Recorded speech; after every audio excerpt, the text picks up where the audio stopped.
This is Crappy to Happy, and I am your host, Cass Dunn. I'm a clinical and coaching psychologist and mindfulness meditation teacher, and of course, author of the Crappy to Happy books. In this show, I bring you conversations with interesting, inspiring, intelligent people who are experts in their field and who have something of value to share that will help you feel less crappy and more happy.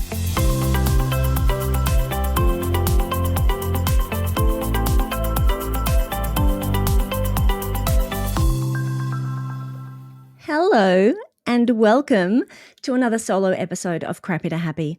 I have to apologise for not being around lately. I have been busy launching our subscriber version of the podcast, and I didn't mean for that to get in the way of regular episodes, but I have had a lot of tech challenges to deal with, giving me headaches. So that's been fun. Good news, it's all kicked off now. Shouldn't be more problems. I've got so much stored, ready to share with you. I've got 3 interviews that you are going to love, and back to regular scheduling now. By now, you obviously know about the private podcast. Crappy to Happy will continue as usual with weekly episodes.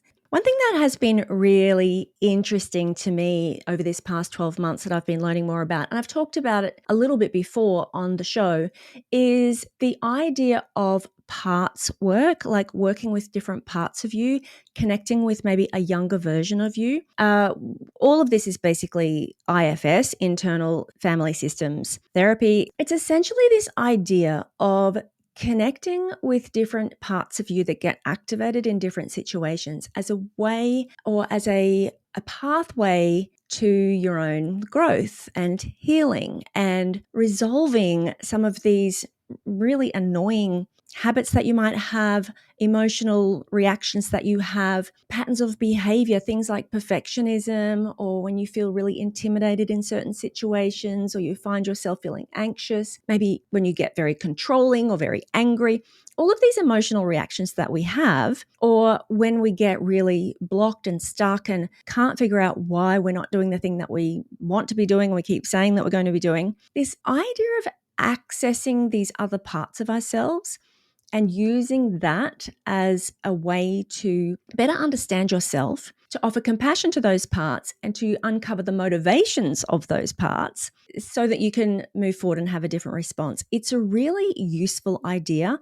But when I first heard about it, if I'm to be perfectly honest with you, I thought it all sounded a bit out there and it all sounded a bit complicated. And I don't think it necessarily is that complicated. I mean, if you wanted to go and see a IFS therapist, and if you have some really major trauma, some really complex issues that you're dealing with, then absolutely you would want to see a specialist for that. But I think this can be pretty accessible to the everyday person. And I know that coaches are using this now in some of their work with clients as well.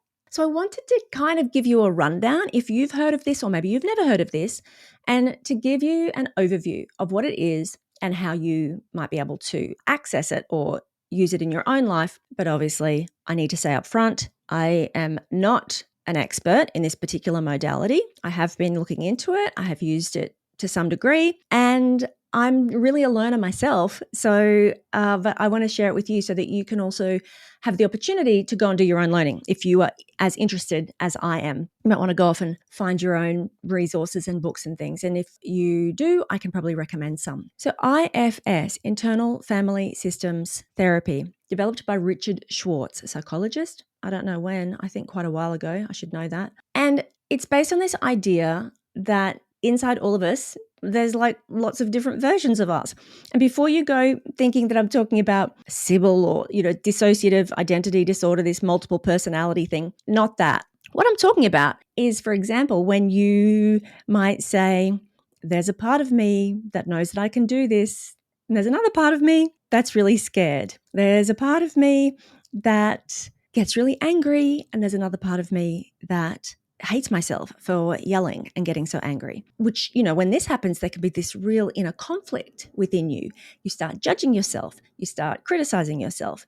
You can't work out why you keep doing this thing that you don't want to be doing. It could be situations that activate certain emotions in you, like maybe you always feel really, intimidated with authority figures and you're feeling like you should have grown out of that by now, maybe male authority figures, because maybe there was some intimidating male authority figure from your childhood and it keeps on being reactivated and you feel like you should be done with this by now, you should be over this by now, but there's like this inner part of you, like this little child, we all have this little inner child in us that continues to be activated. So what parts work does is it acknowledges that there are all of these different parts in us and they all have their own motivation. They all serve a particular function or a purpose. They have a positive intention. I think that's so key.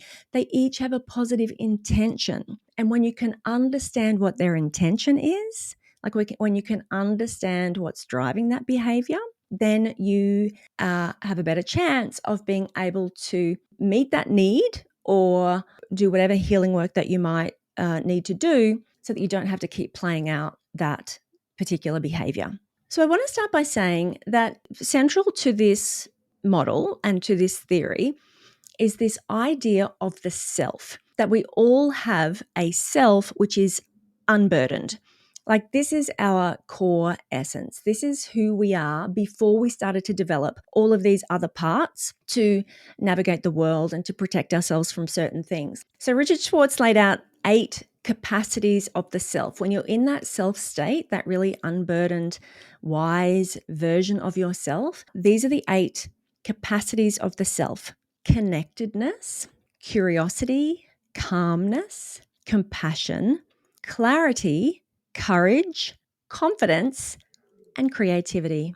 Doesn't that sound lovely? Wouldn't it be lovely to have access to all of those 8 capacities? And that is the purpose of the therapy, basically, to enable us to spend more of our time in this self energy. So that's a worthy goal, I think, to spend more of our time in this self energy with these wise, kind qualities rather than being in these various parts which we've developed as kind of coping and survival strategies throughout our life and our early experiences. And all of us are just a walking bundle of coping strategies. We're all just a walking survival strategy. That is the truth of it. But the more that we can peel back those layers and realize that we've just adopted these particular behaviors to cope and to survive, we can peel those off and we can start feeling like we're getting back to the core of ourselves and who we are. And this approach to therapy has been super popular. Loads of people have told me, even friends of mine had said that they really, when they saw an IFS therapist, they really got a lot from it. So that's what really piqued my interest. And like I said, not an expert, but I just wanted to share with you like kind of what it's about so that you can choose if this is something you might want to explore. So in addition to the self, now that we're familiar with the self, that's lovely, there are what is called exiled parts. I'm not sure I love the word exiled, but they're wounded parts, right? They're these wounded parts of us, and they often carry shame or fear or a pain from an earlier experience. Like these are the wounded parts of us. And in response to that, we also have these protector parts.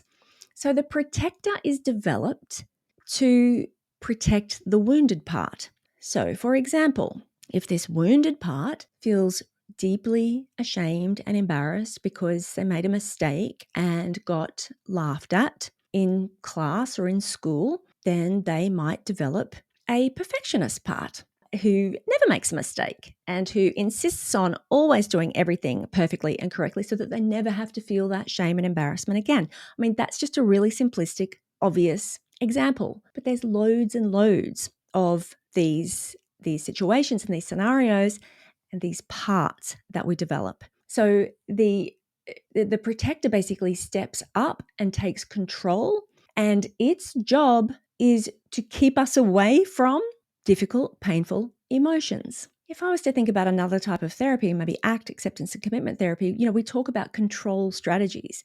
Control strategies are the things that we all do in life to try to minimize or avoid unpleasant emotions. And the problem is that control strategies ultimately end up doing more harm than good. We're actually better off to just feel the feelings instead of trying to manage and control them. So Not to confuse the issue by bringing in another approach to therapy, but if you're familiar with ACT, acceptance and commitment therapy, then that's kind of how it maps onto this. These protector parts show up as overworking, people pleasing, perfectionist, maybe angry, maybe really judgy, maybe very emotionally avoidant. Maybe the protector part doesn't want to get close to anybody in case they get rejected.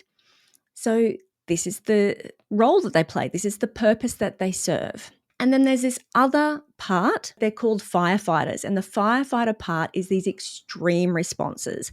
So they're kind of protectors, but they take everything to the next level. They're like extremely impulsive and kind of intense responses. It could be binge eating, could be substance use. They step in, these parts step in to like really shut everything down, I guess. Now, here's the thing. They're not all bad. None of it's bad. Even when they cause problems for you, they always have your best interest, their own best interest at heart. They're just trying to protect you in the best way that they know how. So even just knowing that and having that sense can be really useful to just increase your level of self-compassion, to increase your level of self-understanding, self-awareness, so that you're not engaged in this internal battle within yourself. You're actually starting to develop some insight and you can relate to yourself in a much kinder way.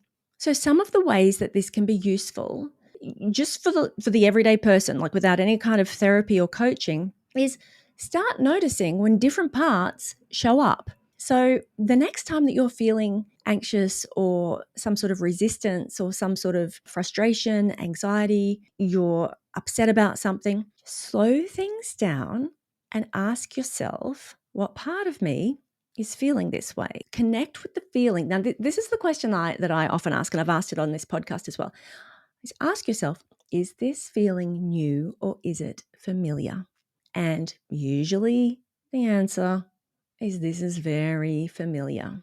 Now, one important thing that I should say here is that before you go in to communicate with, for example, a wounded part, you want to really ground yourself in this self part, right? You want to take a few deep breaths, ground yourself, access your own wise, kind, compassionate self.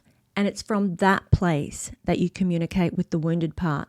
If you're feeling very much like you are the wounded part, which is what happens, what that means in IFS terminology is that you're blending with that part, like you're kind of embodying that part. And again, if I make a comparison to ACT, acceptance and commitment therapy, we talk about this concept of fusion, when you become very fused, overly identified with your thoughts and feelings. That's what blending is, to my understanding. It's kind of you've become that part and you're very much in it. You are wanting to kind of step into your self energy. I keep using the word energy. That's not what they say, but you know. And from that place, do the communicating.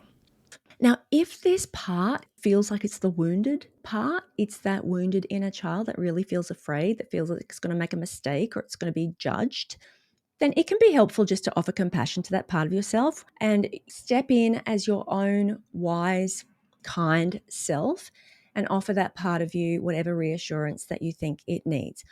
Relate to that younger part of you, that little version of you, as your wise, kind adult self, just as you would if it was your own child, if it was your best friend, somebody vulnerable and needing care and attention and reassurance. So instead of judging that part of you, instead of getting more mad at that part of you, getting frustrated with that part of you, offering that part curiosity and kindness. But here's where it can be really helpful.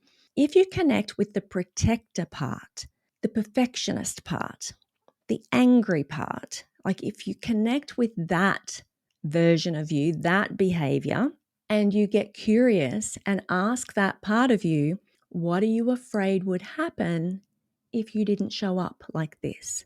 What are you afraid would happen if you stopped doing this? Now, the key is that you don't ask what would happen.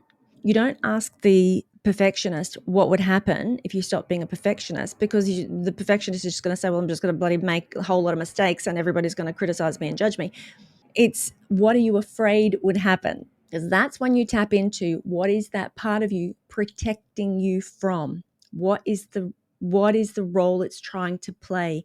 It's all about protection. When you get really angry, when you get really defensive, when you show up as this really hostile, defensive version of you, this part, what are you afraid would happen if you weren't defensive? What are you afraid would happen if you didn't show up like this? That way you start getting to, what are you protecting? What's the vulnerability underneath that? A lot of what this process is, if you do it in therapy or if you do it yourself, is actually engaging with the part. And by that, I mean having a conversation. And that's going to feel really weird. It is actually having a conversation with this part of you and asking, what are you afraid of? What do you need right now? Now, this is where sometimes it can be helpful if you do have a coach or if you have a therapist, because they can sometimes help to ask your part. They can talk to this part of you.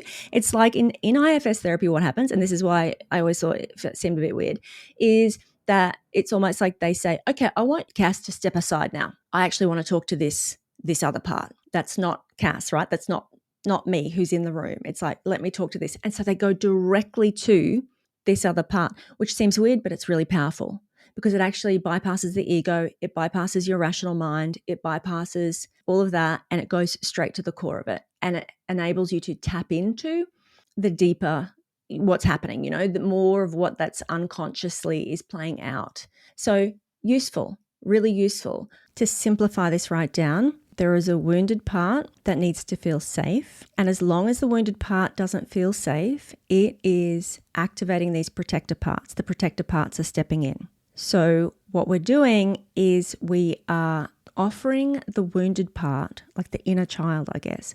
We're offering that part of ourselves what it most needs that it didn't get at the time. Kind of like a reparenting. We're offering kindness. We're hearing, acknowledging what the hurt is, what the fear is, what the shame is. We're reassuring that inner child that she is safe, she's loved, she's worthy, all of the things that she needs to hear that she never heard. You're basically offering that to yourself. You're coming from the self and talking to this younger version of you, offering that reassurance. And when the wounded part, when the exiled part feels safe, then the protector part is no longer required. Because remember, the whole job of the protector is to keep you feeling safe. So if you get underneath that to the vulnerability, and you establish that sense of safety by offering that to yourself, internalizing that feeling of safety with kindness and compassion, almost like healing that old wound yourself, protector no longer required. And what the protector needs is to trust you. You develop this relationship with the protector where they feel comfortable to step aside because the wise, kind, adult, curious, confident, courageous version of you, all the C's, has got it under control. Very simplistic. That's what we are aiming for.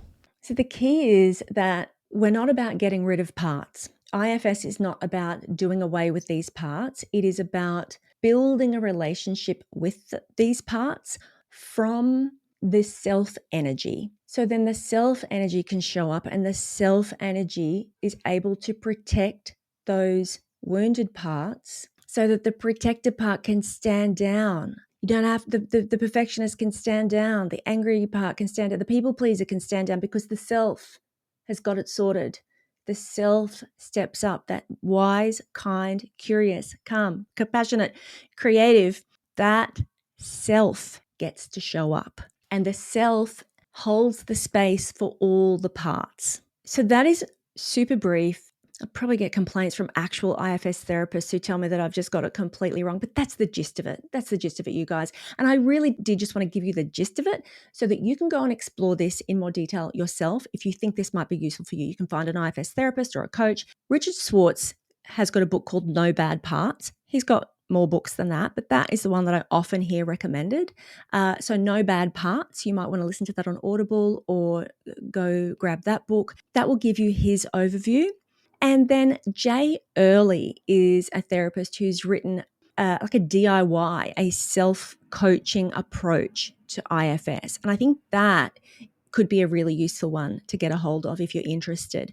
I've just got that one myself, and I will be exploring it in more detail and seeing if there's useful stuff in there that I can use. But I definitely don't think that you necessarily need to be an expert to be able to benefit from some of this approach in your own life. Ultimately, this is really about relating to your emotions, your behaviors, the patterns that you fall into, and start relating to them as different parts of you rather than seeing yourself as broken or getting frustrated with yourself that you're still doing these same old things. Then you can invite more curiosity, more compassion, and have a way of engaging with these behaviors that really promotes a path to healing and to growth. So start paying attention, start noticing as you go through your week. When you notice an emotion, you notice a particular behavior that you might be falling into, get curious, slow down, breathe in. What's happening? Where's this coming from? What's this feeling? Have I felt this before? If it's a protector part, what am I afraid would happen if I stop doing this? And allow whatever comes up to come up. Be curious, be kind. I hope that's helpful. Obviously not meant to be university degree on the subject, just a little intro. Definitely will be exploring this in much more detail inside the paid community in Beyond Happy. That's it from me. I'll be back really soon. Got some great interviews to share with you. Cannot wait to catch you on the next episode of Crappy to Happy.